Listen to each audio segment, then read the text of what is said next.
Welcome to Policing TV in this edition of Talking Crime with me, Danny Shaw. I've come to Egham in Surrey to Royal Holloway, which is part of the University of London, to meet a Professor of Criminal Justice here, Nick Hardwick.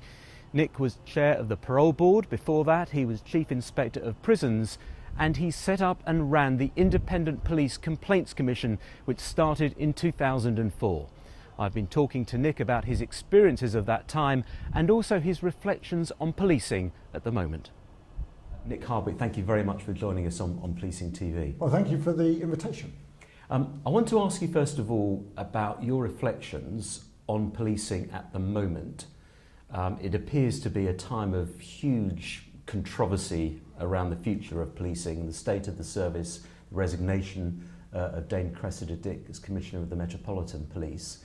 When you look at all the sort of slew of scandals and controversies over the past couple of years, is this something that has taken you by surprise, given your experience as head of the Independent Police Complaints Commission, the first chair of the Independent Police Complaints Commission back from 2004 to 2010? No, I'm not surprised. I mean, and I'm not convinced this is such an unusual period. I mean, policing, and the Metropolitan Police in particular, has been surfing scandals since it was originally established. So there are some differences this time around, I think, and they partly reflect, I think, a more fractious and divided public debate as a whole.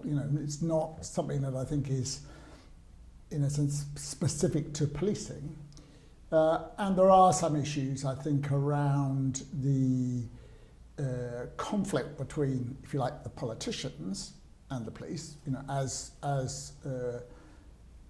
was seen in the resignation of Cressida Dick.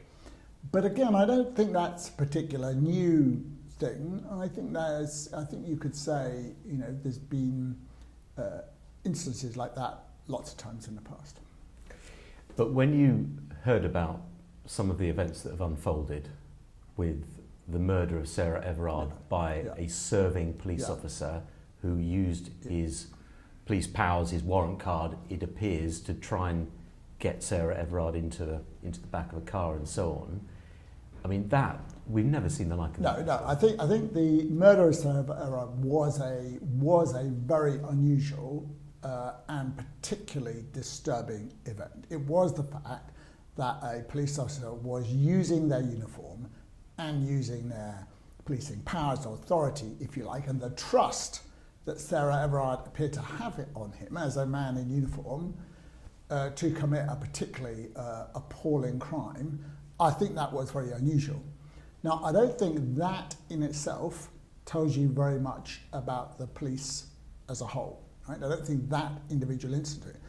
I think what's followed from that and the revelation of the misogynist kind of comments on WhatsApp, all of that kind of stuff, and some of the instances like the photos being taken of the murdered sisters, that sort of stuff, I think that shows you something more endemic about police culture. But I wouldn't say that was a new thing. I would say that sort of culture has existed in some parts of the police and amongst some officers, ever since it was established. Did you come across it when you were in charge of the Independent Police Complaints Commission? To a degree, not to the. Of course, what there wasn't when I was at the IPCC was social media in the way it was today. So if people were having those conversations, they tended to be private and it was more difficult to establish they were happening. But there were certainly examples of domestic violence by police officers, certainly examples of poor handling of people who were the victims of sexual offences, that kind of stuff. So there was certainly evidence that was a issue. But I think what's also important to be clear about is it's not clear, I think, that, and I think when you're talking about these things, I think you have to be clear that you're not talking about every police officer. And I think one of the things you'd get is units, right, where there was a particularly delinquent culture, if you like.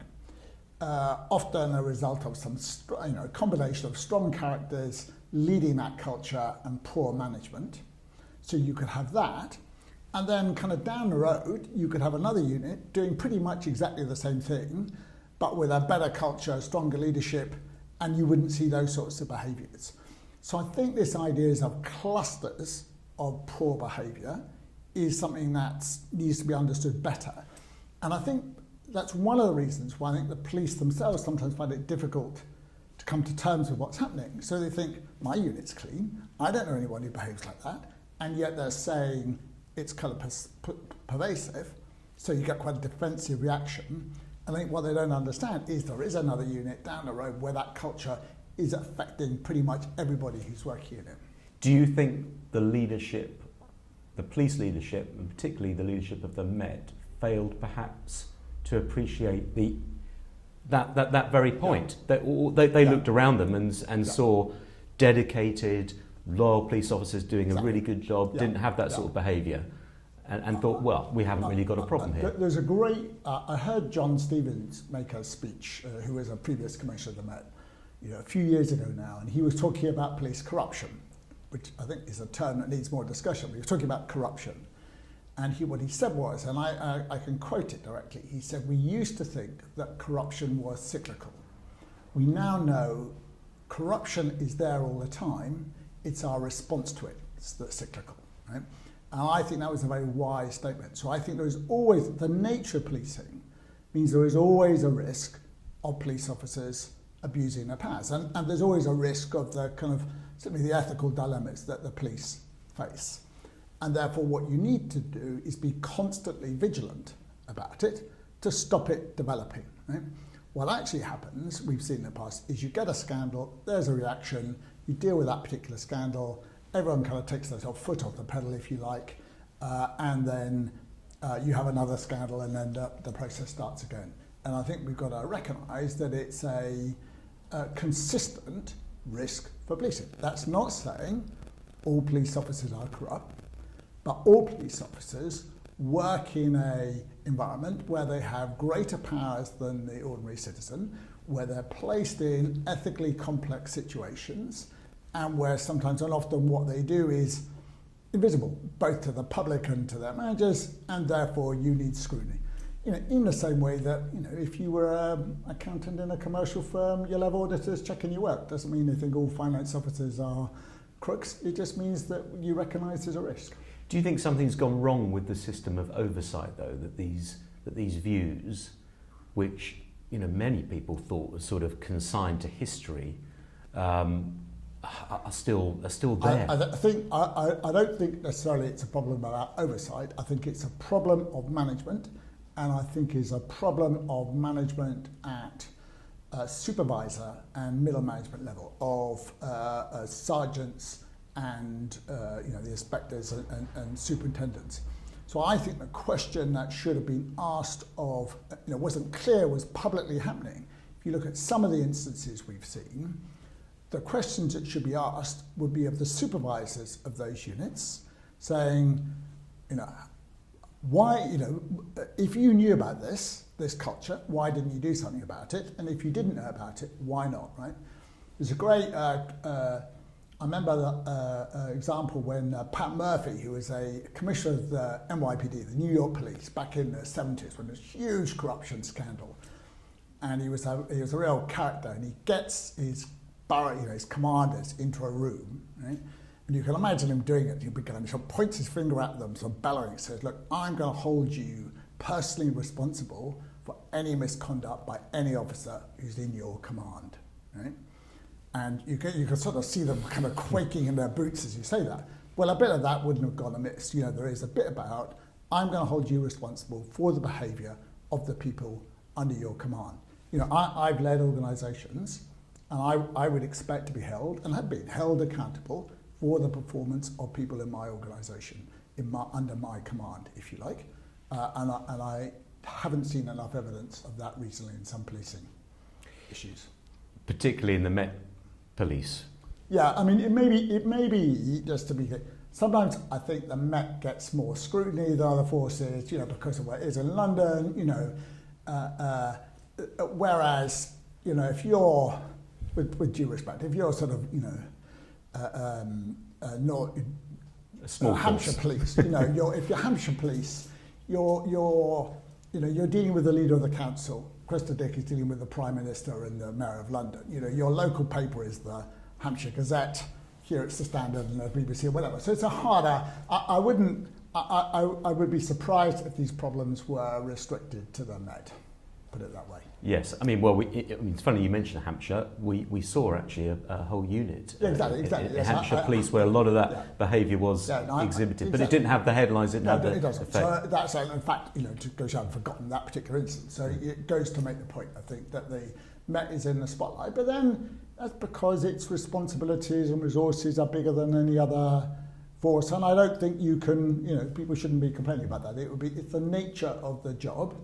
You're going to be under in those sort of roles, certainly for the Commissioner, you're going to be under very intense scrutiny.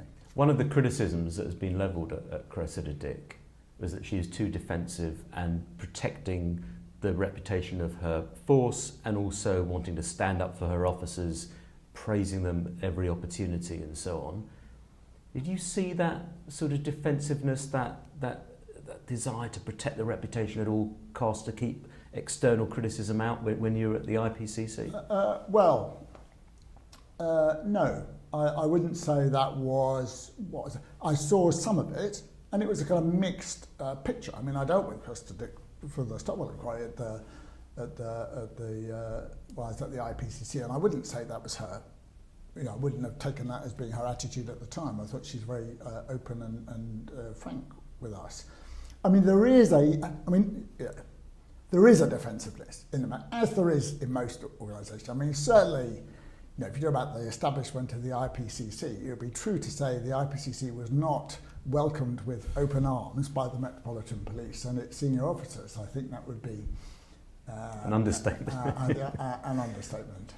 Yeah, but they had to deal with you, didn't they? Yeah, they had to deal with us. And well, if you take, a good example, I think, of some of the resistance we faced, the most notorious of those was after the police had shot Jean Charles de Menezes, an entirely innocent man. Ian Blair wrote to us saying, we're not going to allow you to investigate it. And that was a pretty critical battle to win. Yeah, and he sort of paid for that ultimately, didn't he? Absolutely, yeah. I would say his handling of that was I think what brought him down in the end. Yeah. One of the other comments that's been made recently by Cressida Dick, one of her sort of parting shots, was to warn about the politicisation of policing. She may well have been thinking of Sadiq Khan, the mayor, and the way that she was sort of effectively removed. She may be thinking about the Home Secretary's involvement in a lot of policing issues. We'll talk about the Parole Board later, but as someone who I think felt that you were the victim of politics when you were forced to resign from the Parole Board in 2018, is it something you can sympathise with? I have some sympathy with it, being there, but limited sympathy. I think it's naive to imagine that these sorts of roles aren't political. Right? And I think you have to be clear what you mean by political, because ever since the police were established, there's been a tension between what you might describe as democratic accountability, that politicians have a legitimate expectation that their citizens are going to be safe and they've got the mechanism in place to do that, and if you like, the politicisation of operational policing. Right? And where you draw the boundary, I don't think is clear cut, and you can see over time how it's gone backwards and forwards. So for me, I think of course the police have to be accountable for their performance to democratically elected politicians, and I think there's a legitimate, politicians were legitimately concerned about the aftermath of the Sarah Everard case. Right? Now where I think, certainly some of the media reports suggested that the breakdown between Sadiq Khan and Cressida Dick arose because of the disciplinary decisions that have been taken by some of the about some of the officers in the Charing Cross. Now, actually, as I understand it, even that was taken by an independent panel. Some of those decisions and Cressida Dick's control of it was limited. But that is what I would describe as an operational decision, where I think it is unwise of politicians to get too closely involved. You can look at the Home Secretary's attempts to encourage police, in a sense, to toughen up their responses to some of the Black Lives Matter protests, like in Bristol. And I think those tensions will always arise, but I have some sympathy with the view that maybe the political interventions have gone too far at this particular point, and have crossed the border into operational policing decisions, and that's a mistake. Because when you get politicians directing that, if you look at, for instance, what happened in the miners' strike back in the 80s, where clearly the police were identified with and seen to be acting on behalf of a political agenda, right? Then I think that damaged the reputation of the police for years to come. So you think that is the danger, is the perception, whether it's correct or not, that they're being influenced by what government ministers say or what the Police and Crime Commissioner says? Yeah, there's two dangers, I think, to be right. There's two dangers. One danger is that perception that it undermines confidence in policing more generally. I mean, that you don't actually want people being arrested or not arrested on the say-so of a politician whose own standards may not be all that you would wish. So I think there's a kind of pretty acute human rights agenda, but there's a greater, more immediate kind of perception issue that risks undermining confidence. On the other hand, right, I remember when I was at the IPCC at the time of the G20 protest, right, when Ian Tomlinson was suddenly killed. And at that point, journalists were coming to me then, and in a sense, the question they were asking was how was the balance between, in a sense, the rights of the protesters and the rights of citizens to go about their work and lives undisturbed? How should that be struck? Well, and I thought, well, whoever else should answer this is not me, the unelected head of a Quango, actually. It should be, that is a legitimate political question, I thought, about how you balance those conflicting rights. But it's where you draw the line, isn't it? Exactly. Because in the middle of policing a big protest, those issues come up, people saying police aren't being tough enough, protesters are getting away with this and that, people's lives are being disrupted. Are you expecting the politicians just to stand back and not say anything? Of course, but where you draw the line is a complicated ethical question. And part of the problem with the debate at the moment is, there's often too many debates. It's kind of, there are sort of two extreme positions. So you can see at the moment, lots of police voices saying, politicians should stay, in effect, completely out of policing. I think that's unrealistic. And on the other hand, you have some politicians appearing to suggest that they should be controlling quite detailed operational positions. That's wrong too, right? There's actually, what we should recognise, it's quite a tricky issue to find the right balance that may change over time, and what the discussion needs is a bit of nuance, I think. But in terms of what Cressida Dick said when she's in her sort of last statement, you think there's some sort of force in that? I looked at her statement. It's not quite clear what she means by politicisation, about precisely what she's talking about, I think. Perhaps deliberately so. I've got some sympathy for Cressida Dick because I've been in a similar situation myself. So at a personal level, I sympathise, but I would say we should recognise in the public debate it is a question of balance, and what you'd like to see, certainly from, I think, political and police leaders, people being a bit more judicious around some of their comments on the issue and recognising it's a difficult balance to strike. Yeah. I think the shouting match isn't really helping. Now, one of the other controversies, which I think you alluded to before, is around the misconduct process. Yeah. And the frustration, Sadiq Khan's apparent frustration that some of the officers who were implicated in the Charing Cross report were still in the Met or allowed to keep the jobs. I think there may have been one or two promoted and so on. This is a long-running problem that you had to grapple with back in the early 2000s, isn't it? Yeah, absolutely. It's long. I mean, I'm pretty clear what I think about this now, right?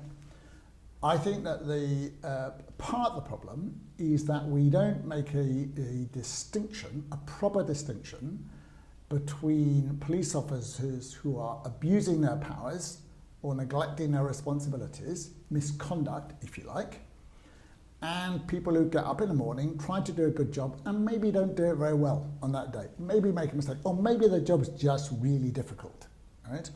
So I think you have to make a distinction, personally, between things going wrong and people doing wrong, right?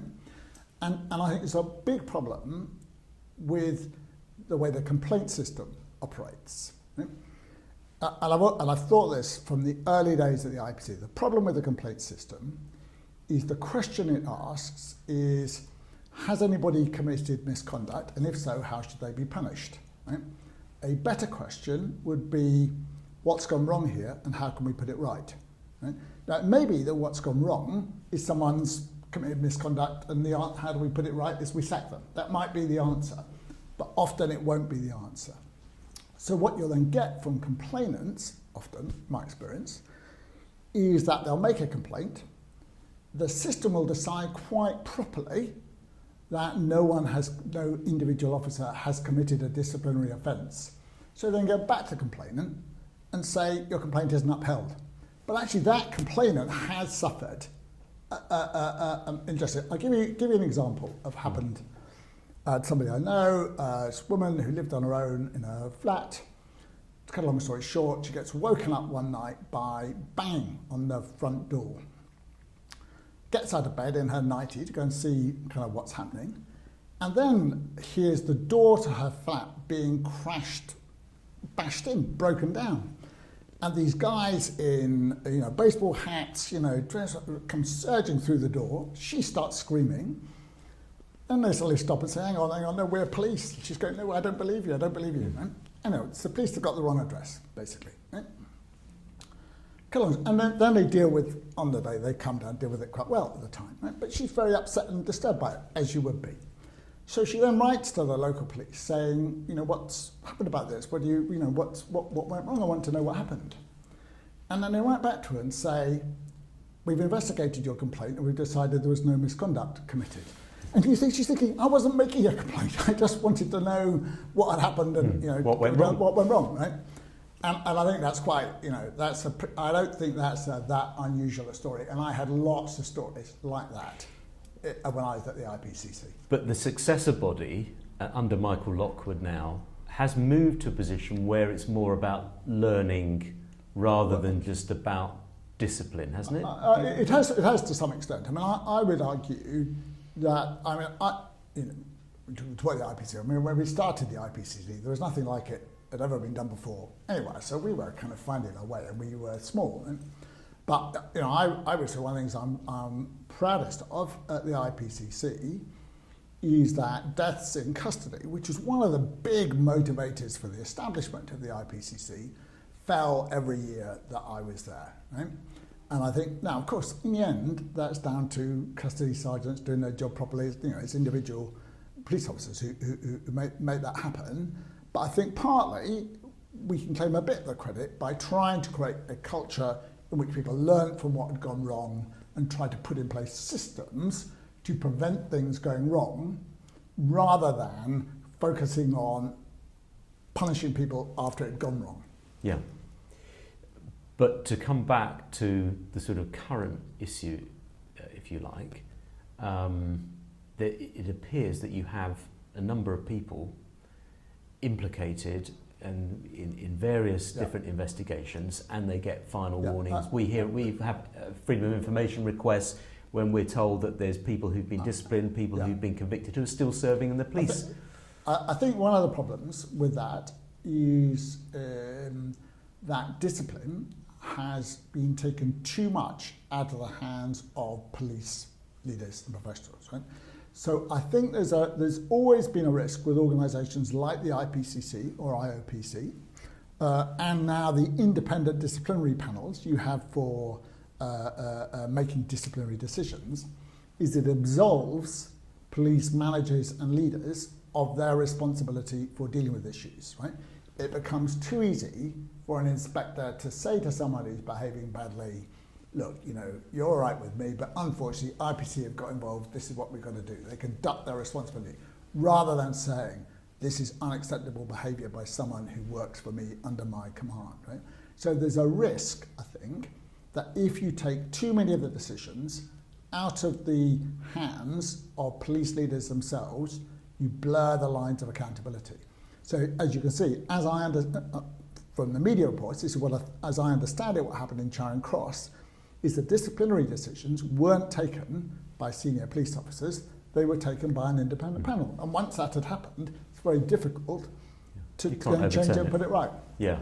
You think we have to go back to the position where a senior police officer is chairing those I'm not. I wouldn't panels? want to be. I certainly think it's something that needs to be looked at. I mean, I wouldn't necessarily. I think you have to. I'm not sure the balance is right at the moment, and it may be that. I think my preference would be for disciplinary panels to be held by the police themselves, but then then I think it'd be much more legitimate for Sadiq Khan to say to Crystal Dick, look, actually this does not show the robustness for dealing with some pretty appalling behaviour that I would expect. Then I think she would be open to criticism. But if she could say, well, look, actually this wasn't our decision, I think it blurs the lines of accountability. I mean, there may be some middle way that you need to go on some of that, but I don't feel the system's quite right at the moment. When you look back at your time at the IPCC, and I was looking at your final report, and you talked about a disturbing pattern of avoidable mistakes that you'd seen in a number of investigations. Yeah. Then more recently we had the Stephen Port case, Yeah. the serial killer in East London, and terrible blunders that were made by investigators in that case. It looks as though those warnings that you were flagging back in 2009, 2010 have not been heeded. I wouldn't. Well, first of all, I think to some extent, I think policing has improved. I don't think things stay the same. I think there have been improvements, right? And I'd also say I think policing is quite difficult. Right? So it's not, So the IPCC. One of the good things about the IPCC is because it had an operational investigative role. You needed to approach the job with a degree of humility because, like, we made mistakes, right? I mean, the IPCC made avoidable mistakes. I'm quite sure when I was there, so I wouldn't be a bit cautious about this. I think part of the problem about avoidable mistakes is, look, how do you prevent them, right? How do you stop that happening, right? If you look at some of the things that you depend on for your own safety, airline safety, medical care, whatever, right? The focus is on addressing the process so that mistakes are less likely to happen. If you go into hospital for an operation on your leg, they'll ask you 5 different times which is the right leg to operate on, right? To make sure they're right. So they have a process that tries to minimise the opportunity for mistakes, right? And they're more likely to have a process. It's about learning when mistakes happen, right? Whereas I think too much of the police process, right, is around dealing with the consequences of things going wrong, right? So there's a lot of kind of recording after the event and not enough checking, do we actually need to do this and are we doing it in the right way, right? So I think the focus is too much on reporting, if you like, what's happened, rather than checking we're doing it right. Yeah. But you were accused during your time at the IPCC of being toothless. There was a Standard article that I pulled up from 2009. The police watchdog has lost its bite. Nick Hardwick is not delivering police accountability. He has failed to stand against bent, lying or violent coppers. It seems that the IPCC wants to appease and not rock the boat. And that was a constant criticism. You became a bit too close with the police. You saw them in action, you saw them close up, you saw the aftermath of some dreadful incidents and you realised, God, what a difficult job this is. I I'm sure we made mistakes, right? So we were learning as we went along. So I'm sure we made mistakes. So I don't have any problem with that. I think though that we were learning as we went along, right? And but you could also dig up a series of articles where you had the Police Federation calling for my resignation, calling me a witch finder, etc., etc. So you got it from both sides, so you got it about right. Well, no, I wouldn't necessarily, and that doesn't necessarily follow that you get it from both sides, you're getting it about right, but it gives some indication of the difficulty. If you say, right, I was more interested in preventing things from going wrong again and in learning lessons than I was in collecting a scalp that would show I was tough and mean, if that's what people wanted, then I would agree. I was more interested in that, right? If you think about how do you get did I think that the way to get the police to change their behaviour was to sort of come down on high, not talk to them, deliver what I thought was the way to correct things and then disappear again and not engage with discussion about how you did that and what they thought about what we were suggesting, then I did try and engage with them. You employed a lot of retired police officers, didn't you? There was, that was part of the issue. There was no way that we could have started the IPCC where you're sending people out in the middle of the night to control a scene where someone has been killed, right? And that there was no other group at that point who had the experience to do that, like on the ground, operationally, not looking at the kind of paperwork years after in an office, but doing it on the ground in real time, apart from previous senior police officers. And actually in practice, they were often harsher in their judgments than sometimes I would have been. Right? So, and what we tried to do, which I think has subsequently happened, is develop a cadre of people, bring people in from outside policing, develop their skills, develop that sort of strength, and that's gone on from place to place. But it's unrealistic to say that somehow or other we could have started without employing any former police officers. And do you think the IOPC is in roughly the right place now? I mean, it still gets criticised for the length of some of the investigations. You hear about cases that have been resolved 3-4 years later. I think in terms of the IPC, they seem to be doing a good job as far as I can see, and they have lots of criticism too. I mean, it's bigger for a start, it's bigger and more experience, which is a big thing. So that's a real kind of strength. And often the reason for delays are outside the organisation's control, partly because you've got a series of sequential legal processes, and partly because sometimes you don't get the cooperation from the police themselves that would enable things to be done more quickly. So to give you an example, if you take the IPCC investigation into the shooting of Jean Charles de Menezes, we delivered our report into the shooting within 6 months. It took, I think, 10 years or more before the case was finally resolved in the final legal action ended in the European Court of Human Rights. That wasn't stuff that was under our control. And I think sometimes when police officers, I'd say it's police officers, if you turn up at the start of an investigation and say no, where there's no implication of fault, and you go no comment, then don't be surprised if things take longer. It would be quicker if you were prepared to give us a quick and full account of what actually happened. Now, you've mentioned one of the big cases that you had to deal with was the death of Ian Tomlinson at the G20 protests in 2009, and the dilemmas around protests then allowing them and allowing people to go about their lawful business. So we have the Police Crime Sentencing and Courts Bill going through Parliament with new powers for the police to put start, finish times, noise limits on static protests, and also conditions for when there's potential for serious disruption. Now, you've seen sort of both sides. You've seen the police arguments. You've also seen the arguments of other people that get caught up in this. Do you think that the bill strikes the right balance? I'm not convinced by the bill. My understanding is that the legislation at the moment gives the police the powers to control and set limits on demonstrations that are causing, I think this is right, serious disruption. They have that power now, as I understand it. I think it's about marches. I think this is about protests in particular. Okay, that's the marches. I'm not convinced that the police's powers aren't sufficient at the moment.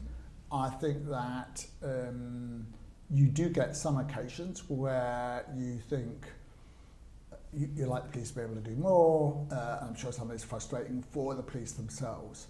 But I think if you give the police those powers and they use it, a consequence of that is you'll bring the police into more conflict with people. You increase levels of conflict, and I'm not sure that's in their long-term interest. So I think in the end, so I'm not persuaded that the additional powers are needed. I haven't seen the kind of case for that the level of disruption that some of these protests cause, that the powers in the policing bill are a proportionate response to that. But is it right, for example, that people have been blocked from getting to hospital appointments? You've had, because people are stuck in the road and the police don't have the powers. It's very difficult for police to get the powers to remove people. No, but you can't.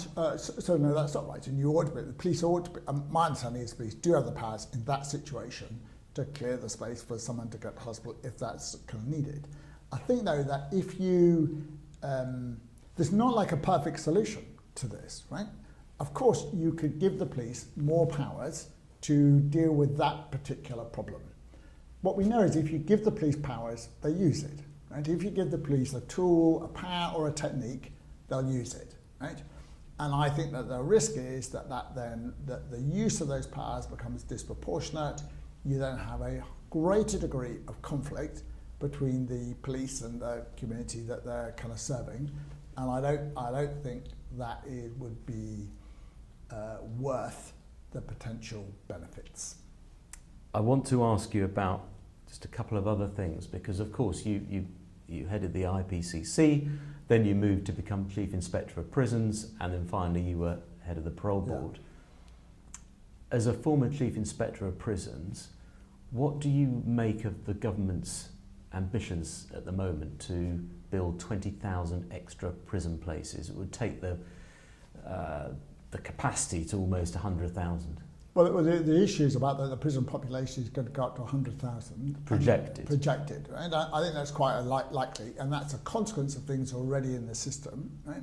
So if you have more police, you're bringing more cases to the courts, then you're going to have a higher prison population, and we're also giving people longer sentences than we have in the past. So that primarily, a lot of the projection in the increase in the prison population is not because we're sending more people to prison, it's because we're sending people to prison for longer, right?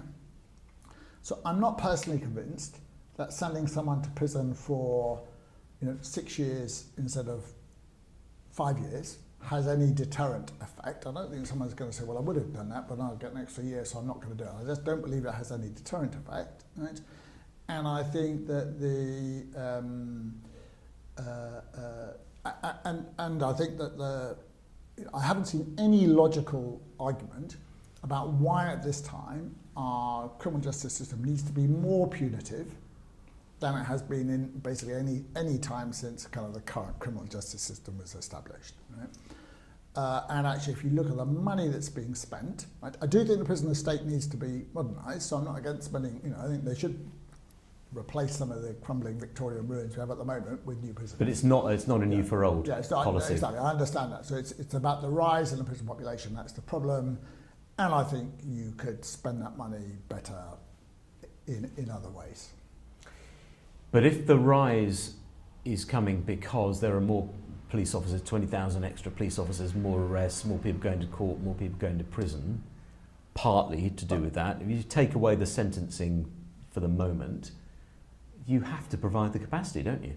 Yeah, well, I mean, the other problem is I don't believe that they're going to be able to create the additional spaces at the same rate at which the prison population rises. So one problem we're going to have is... And why don't you think that will happen? Well, because what we know historically, and if you talk to people who've done this before, the problem of actually getting the building, getting the planning permission for the buildings and creating the prison, that takes a long time, right? That takes a long time. So I'm really dubious about whether they'll be able to do that. And certainly talking to people now, I think there is a lot of doubt about whether they're going to be able to do that in order to meet at the same speed, that they'll be able to build the extra places at the same speed that the population rises. And that will lead to a further overcrowding, a further deterioration in conditions, and less chance of actually rehabilitating people so they leave prison less likely to offend them when they went in. Right? And I think part of the answer, I think one of the things I think we need to think about is that if we're saying partly the rise is because we are rightly taking some sorts of offence more seriously than we did in the past. So we now take violence against women more seriously because the system is trying to take violence against women more seriously than it did in the past. It's gone up our list of concerns, rightly so, most people would think. Right? But then I think we should also look at other sorts of events and say maybe we're not as bothered about these as we were in the past. So maybe like we what? should, drug offences, for instance. Maybe we should say actually we should look at things like drug offences and say we aren't, just as we think this type of offence is more serious, we now think this type of offence is less serious than we did in the past. So you might then follow the examples of some European countries, decriminalise some drug use, that kind of thing. You'd like to see that? Decriminalisation? I think there's an argument. I think there's a pretty strong argument for that. I didn't used to think that. I used to be quite opposed to it. And I think most substances that people take are harmful to them. Right? But whether I'm less persuaded now that that's something that's sensible to deal with that through the criminal justice system, I think we should regard it as a health issue and deal with it in that way. I think if you regulated supply, you could probably reduce the harms that it does. But a broader point, I think. Can I just clarify, of all drugs, or you just mean cannabis? Well, certainly I'd start with things like cannabis. I'd start with the lower, the lower level drugs to start with. Right? And my broader point, though, I think, is that if in a sense, how our views about the seriousness of some forms of behaviour and whether it's a crime and how it should be punished if it is, those change over time. Right? But I think it shouldn't just go one way. So I think we rightly say some forms of behaviour are more serious now. We think they're more serious than we did in the past. So I think we need to look at other things and say, look, we're going to deal with these in a way outside the system. But you can't make that argument just on the basis of, well, those are more serious, so we'll deal with them more and we'll need more prison places, but we're going to have to relieve the pressure. Therefore, let's find something else that we take less seriously. No, I'm not making that. I'm not doing it that way. What I'm saying is the process of, in a sense, sentencing, review the criminal justice system. We need to think about that. It should go both ways as well. So on its merits, right, on its merits as a standalone issue, I would say that I think we need to have a more grown-up conversation about whether the best way of dealing with drugs offences, for instance, is a criminal justice way in a way that we do at the moment. Finally, the other big sort of reform that's coming down the track in terms of areas that you're familiar with is the Parole Board. And the government, Dominic Raab, the Justice Secretary, has come up with a proposal which would mean that with the most serious cases, or the cases that cause, I think, him most anxious consideration, he would have some sort of veto power over prisoner releases. In essence, that's what he's looking at. You were the chair of the Independent Parole Board. If you wanted to release a prisoner, the prisoner was released until the John Worboys case, and it was judicially reviewed. Your say was final, pretty much, but it wouldn't be under this proposal.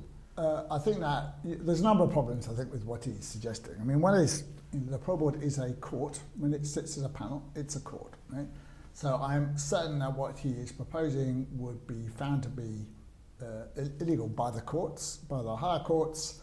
And I think this is an argument about the Human Rights Act as much as it is an argument about the parole system. Right? The second thing, if he was able to do it, I think in a kind of yes ministry way, someone should be telling him that's a very bold thing to be doing, Minister, because if you have the powers, Justice Secretary, to stop the release of any prisoner where the Parole Board has ordered it, then why didn't you stop this person being released who's gone on to then commit a serious offence? And I think what the problem for Dominic Raab is that his concerns appear to have been about the most notorious offenders who have been considered for release. They aren't necessarily the most dangerous. Right? Notoriety and danger and risk are not necessarily the same thing. So his The risk for him is that a prisoner who the Parole Board orders the release of, who then becomes one of the kind of, 0.5 to 1% of prisoners who then commit a serious further offence, that he hasn't stopped their release. In which case, I would say the buck stops with him. If the buck stopped with me over the Worboys release, well, actually, I didn't have a say in that decision, then I think it would certainly stop with him if someone then commits a serious further offence where he did have a say in that decision. And a better way of dealing with it, I think, for the Justice Secretary, would be to use the powers he already has to be represented at an appropriate level in a Parole Board hearing. Right? So rather than fuss when a decision's being made, if you're worried about this case because it's notorious, because there's going to be legitimate public concern about it, then make sure your point of view is adequately represented at the parole hearing by not a sort of relatively junior Home Office official, but by an appropriate legal source or whatever.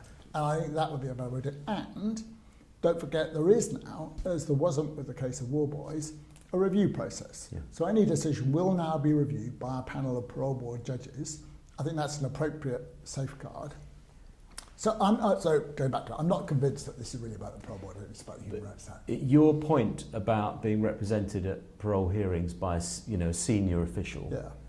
Did you come across cases when you were at the Parole Board in your couple of years there when actually the Justice Secretary's arguments were put by someone fairly junior, didn't have the experience or the clout perhaps? Yes, well, I certainly did. Warboys, for instance. There were other cases where the Justice Secretary where there where concerns were expressed, and either the Justice Secretary, wasn't, it's not the Justice Secretary does it directly, but they are his or her representatives. Either there was no representation, or there wasn't someone with the kind of familiarity or legal skills really to deal with the case. So I think that would be the way. I think that would be an appropriate strengthening of the system, so that the evidence is really properly tested, right? Actually, in case you have someone who's putting those arguments, testing the case from a more adversarial point of view than I think sometimes happen. And that, and I think that would improve decision making if that happened. We could carry on this debate for a long time, be fascinating, but we're sort of out of time. So, all right, well. Nick Hardwick, thank you very much for talking to us on Policing TV. Thank you. Well, thanks for the invitation, Terry.